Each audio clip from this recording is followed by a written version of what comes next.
can move mountains, the Bible says. Let me tell you about the greatest Goliath that I have ever faced in my life. 9 years ago, I was a drug addict. My life was in ruins. I was wasting my talent. I was a liar. I was a con artist. I was taking anywhere from 10 to 12 hydrocodone or oxycodone every day of my life. I was broken and enslaved until Jesus did a miracle in my life. And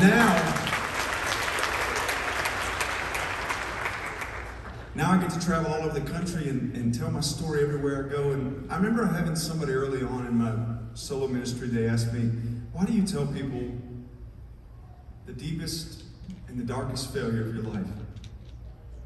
And I thought, well, I don't do it because it's easy or fun or convenient, but I do it because I truly believe that people can relate more with your scars than they can with your trophies. People can relate more with brokenness than they can with fixed people. But I also tell you my story to encourage every single person in here who has a son or a grandson or a daughter or granddaughter, a friend who struggles with addiction.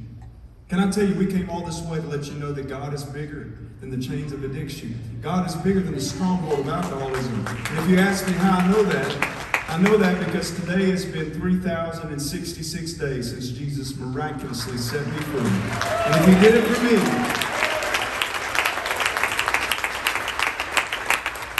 if He did it for me, He can do it for you and your kids and your grandkids, and He can do it for the world. Sometimes people say, boy, you really get excited and you really move around a lot and you really yell when you sing. And I'm excited about what Jesus has done in my life and how He has set me free.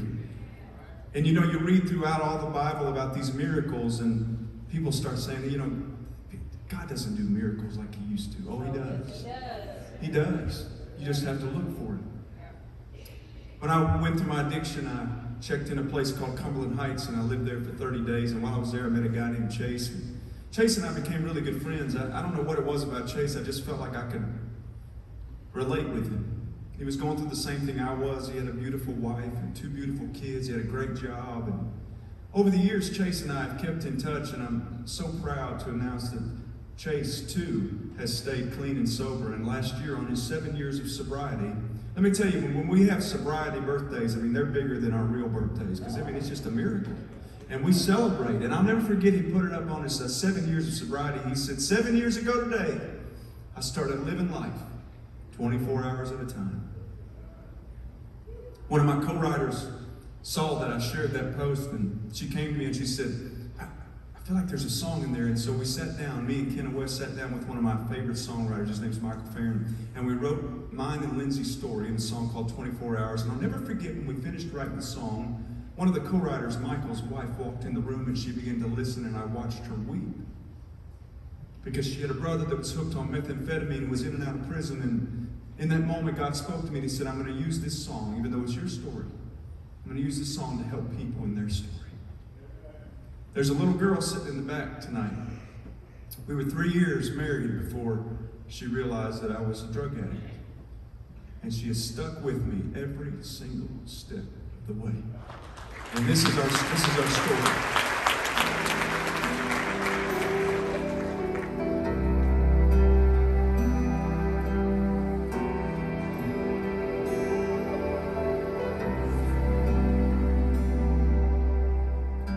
He's hit rock bottom once again. She's at home wondering where he is. Tears falling on the floor, she's pissed. He figures it's a losing fight. He's proving everybody wrong. The poster child of hopeless case. These are demons he can't seem to shake. Oh, but thank God she's more stubborn than the habit he can't break. Every second on your knees, asking God to give you strength. When you're crying through the night, it turns into minutes that you see. watching Jesus bring new life 24 hours at a time. That was Chase and his family that you just saw on the screen, and in a moment you're going to see a picture of the day that I checked in to Cumberland Heights. They thought they'd never see the day he'd finally check into their place and get the help that he's been needing.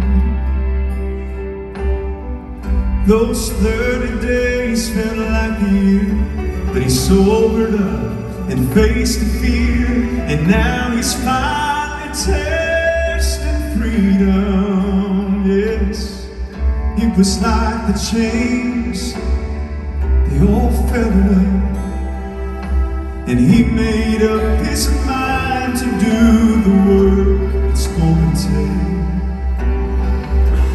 Every second on your knees, asking God to give you strength when you're crying through the night. Turns into minutes that you see, a little glimpse of victory, watching Jesus bring new life 24 hours at a time.